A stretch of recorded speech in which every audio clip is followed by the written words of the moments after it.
Taylor Embree, UCLA junior wide receiver. In my short time in Westwood, I've probably seen 5 or 6 scrimmages.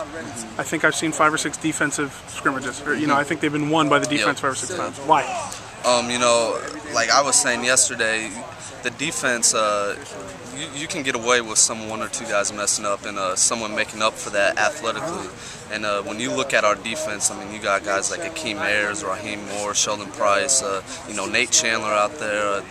When you have people that are so athletic and, 1 or 2 things go wrong, you might not see that. Offensively, if one guy misses his block, if one guy runs the wrong route, everything's thrown off balance. And I was saying yesterday, our offense is so much farther ahead at this time than we were last year.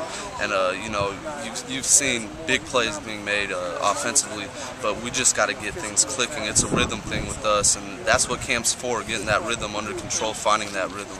It's interesting you bring that up. You're on a, 60, 70-yard field? I don't know. The Spalding field is 60, 70 yards. Yeah.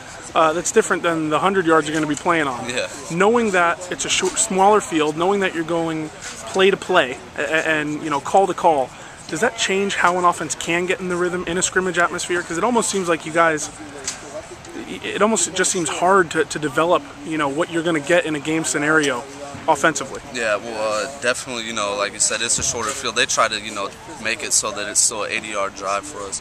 But, with us, the other big thing is we've been going against our defense all summer, all fall camp, and, they're smart. They make adjustments, and, in the game, we're going to be going against a defense that hasn't been seeing everything we run. But, for us, we're going against a great defense. We've always had a great defense. Coach Bola is always going to have them, going, their motors running. So for us, it's better, sometimes you have to get punched in the mouth and rebound back. And like today, in practice, I thought the offense rebounded really well and we made a lot of big plays. Yeah.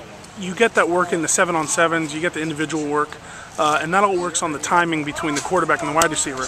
But there's so much timing between the offensive line and the quarterback and the running back picking up the blitz and everything. How soon are you guys going to really get into the whole, 11-on-11? Does that only happen in scrimmages, or do you need to find ways to incorporate that daily in practice? We do a lot of team periods, but we also have to realize, like Coach No always says, and Coach Gantz talks about the fog of war.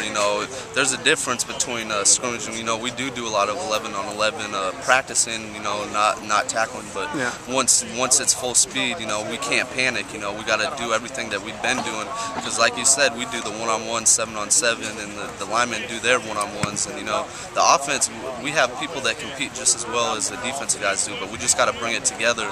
And offensively, that's why we still got a lot more practices left, and that's why we're in camp to find that rhythm. Do you think this early in the camp sort of favors the defense, whereas maybe in a few weeks or even in that big Drake Stadium scrimmage that you guys are going to have, is that when you're maybe going to see more of what the offense can do? Definitely. Or is that just what you hope?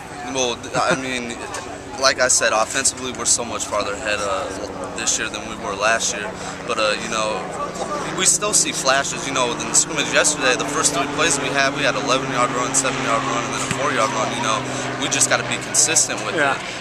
But we definitely see flashes of it. But in the scrimmage that we're going to have next Saturday, we should see a lot more flashes out of the offense and a lot more rhythm out of everything. Last couple things for you, Taylor.